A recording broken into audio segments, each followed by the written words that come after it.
Hey, yo, welcome to the Uncle Show, and today we got something a bit monstrous with the Blokees Naruto Shippuden Kurama. And I mean monstrous as in monstrously big, not monstrously bad. Or is it?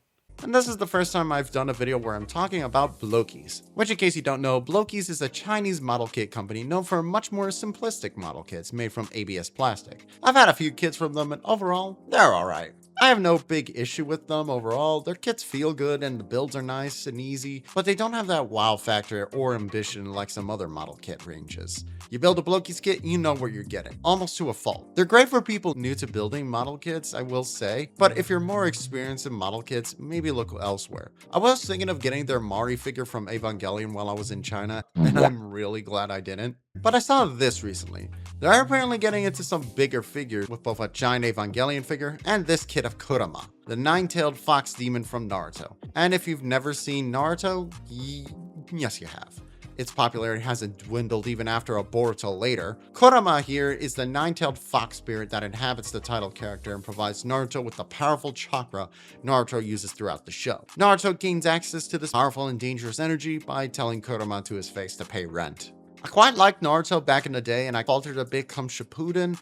The pacing got a bit glacial for me, and I got preoccupied with a lot of other anime, but I was able to pick up the rest of the story via the Storm games, so I was caught up by the time the last came out, which, ooh, that was good. I mostly got this figure because model kits based on giant monsters aren't very common, and it got me kind of excited. And after building this, I gotta say, it's like a buildable SH Monster Arts figure. And all that entails. All of that nine tails, if you will. Sorry. But you know what else is like an SH Monster Arts figure? Our message from our sponsor. I don't care if the segue makes any sense, I'm still gonna do it. I just want to tell you that this video was sponsored by JP Fans. Yes, the people at JP Fans have kindly reached out for a collaboration and promotion, and it couldn't be more perfect. Have you ever tried to shop online for something that's only available in Japan, only to find out that your options are some goblin overcharging it on an auction site, or it's only available overseas with absurd shipping costs? JP Fans is an online proxy shipping service that not only charges a smaller service fee per order compared to other proxy services, but it also has a much nicer user interface than a lot of other sites, plenty of alternate language options, worldwide shipping, 60 days of item storage before shipping, and additional Mercari discount coupons up to 50% off. This is especially great for me because I particularly love the Bandai SMP model kits, but those haven't had a proper US release and as a result get massively upcharged. So a service like this is a great way for me to pick up other model kits, Blu-rays, makeup, clothing, 1970s jazz CDs, and more. And by clicking the affiliate link in the description or the pinned comment, you'll get 8 coupons worth up to $86 if you register an account. And you clicking that link also helps my channel out financially so I can keep making videos. There's something for everyone on JP Fans, so register today. Thank you so much. If you get subscribed and get notified, you'll not only see new reviews, but you can also tune into live streams where I film footage for future videos. Any super chats will also be featured in the video as well. Also, if you like the video, please give a like and comment. Your engagement helps support this channel. Now, back to the video. The build was a lot more complex than Blokees' usual builds. I thought it'd be simple enough that I was gonna stream another model kit with it at first, but no, there was a lot more going on than I thought there would be. A lot more inner mechanisms and engineering. Definitely the most interesting Blokees build by far, though not ideal as we'll see later. Before we bring up the fox himself, let's take a look at Naruto. Yes, it comes with a little buildable Naruto, coming with a lot of pre-painted pieces. Kinda surprising given the size. I think there's more paint on him than on Kurama. It's a pretty reasonable figure of Naruto, nothing fancy. Reminds me of a shrunken down version of an anime heroes figure. Only real critique really is due to the folding effect on the sculpt. It kinda looks like he's got a bit of a gut, but it's pretty minor. As far as accessories go, you can swap out this hand for a Rasengan hand and this hole in the back. This peg was plugged in and I can't really get it out. As for what this hole is for a stand, which I'll go over more in the video. And given this is more so an accessory, I'll just quickly go over the articulation here. Ball joint, hinge, ball joint, hinge, rotation. Nothing too fancy going on here, but it gets the job done for posability. As an accessory, it's pretty neat, but he's not what we're here for, so move him aside. Let's bring out Kurama himself, which, mamma mia, that's a big boy. The sculpting on this guy is really nice with lots of fur texture, and the way some of the parts are separated gives a lot of detail actually, particularly Kurama's brow. He looks pissed. The teeth in particular are really impressive with each tooth sculpted, something I've seen other kaiju figure lines unable to do. He's also incredibly loyal to the animation model. Maybe a little bit beefier, but I think that's done for balance issues with the figure, which smart move. And I also love the fact the eyes are a separate piece. It gives off a lot more life than it was just a sticker or sculpted in. And there's another reason why it's built like this. Tap this included stick and there's a magnet LED which lights the eyes up. Really nice. I do like that the lights on or off, the eyes still look full of life. Can't say the same for some other figures with light up eyes, even ones I like. Also, I don't know if you noticed, but this guy is huge. He already fits right in size-wise with some of my actual kaiju figures. And the 9 tails give him a great presence, whether on all fours or upright. But while the size and sculpting is rather good, some of the connections are less than ideal. You may notice there's a lot of panel line gaps on this guy, and unfortunately, that's because the connections aren't great. See, with a lot of other model kits, panels like this are typically attached onto an internal skeleton of sorts, with minimal pegs and tabs. But here, there are a lot of pegs and tabs that attach onto the skeleton and to each piece, and as a result, the connections aren't particularly great. I've tried many different methods to get them better connected, from checking for excess sprue, heating them up, hitting them with a hammer, but they just won't stay together.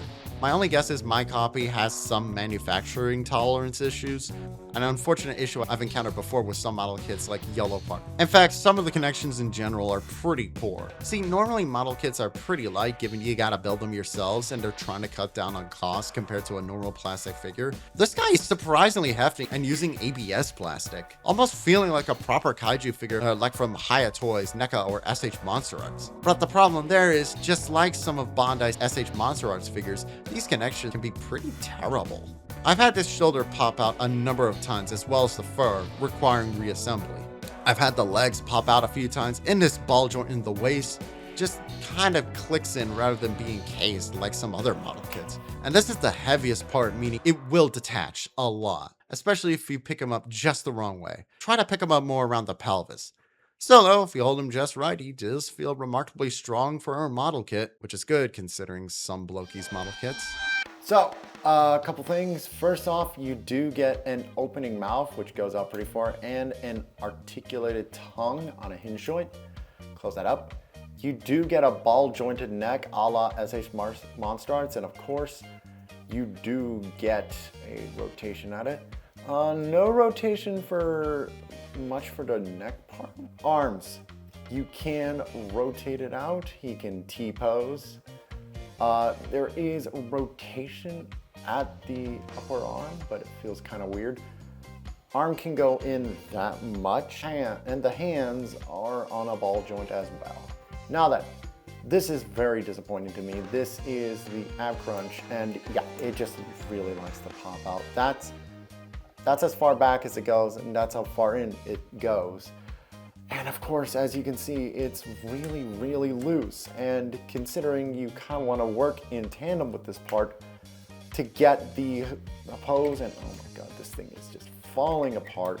I didn't even do anything there. It just, yeah. Considering you kind of need to work with the chest crunch to get this guy on fours, that's a problem. Leg rotates and that just pops out. Can go in and out like this. There is some movement back at the knee, but not that much. That's actually, also this part isn't sculpted in, which is kind of lazy. Upper thigh can swivel though, so that's good.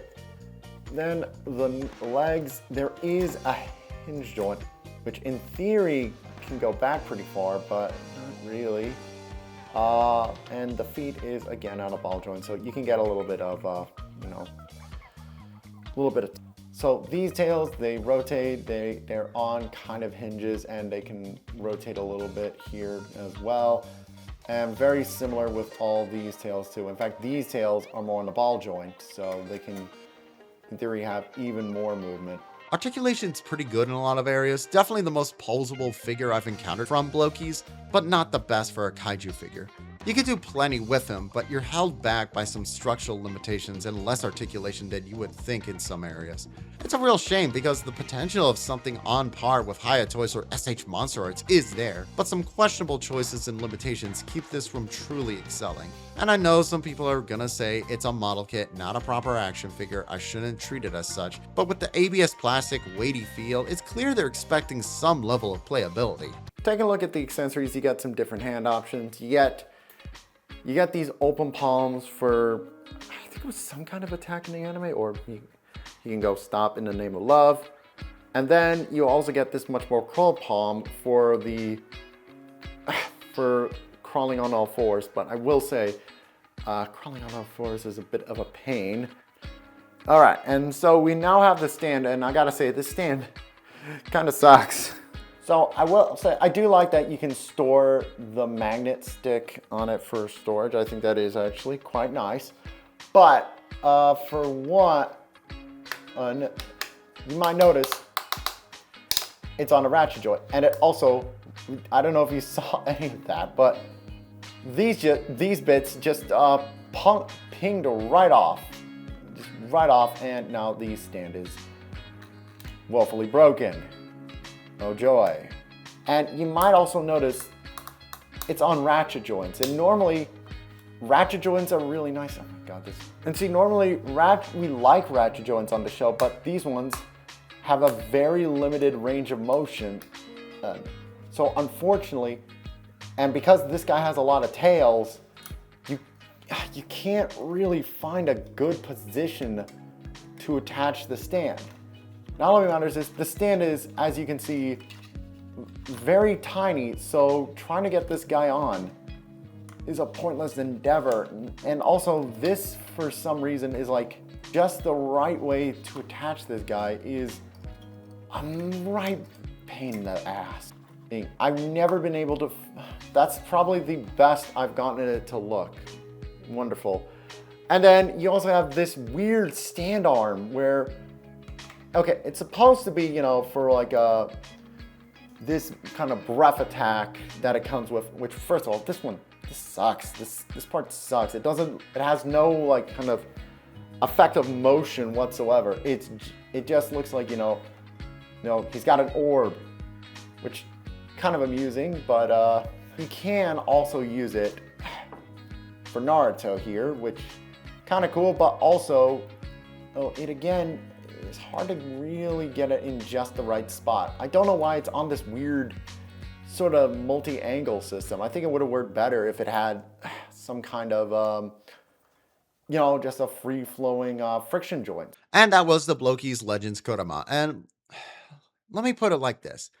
I think the overall figure is only okay, but the idea and what it could lead to in the future, I'm rooting for 100%. Because while there are plenty of kaiju figures and unarticulated statues, there aren't a lot of articulated model kits of kaiju anime or otherwise. But this shows a lot of promise for it.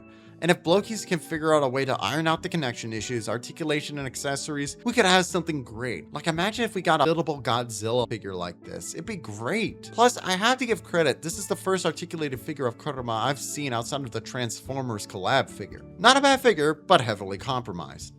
So I'm gonna give it some respect for its well-intentioned, if very flawed, execution. Hopefully Blokees learns from this and makes other kaiju figures later on, or they'll just do a transparent plastic version of this guy for his 7 pass form. Come on, you know it's coming.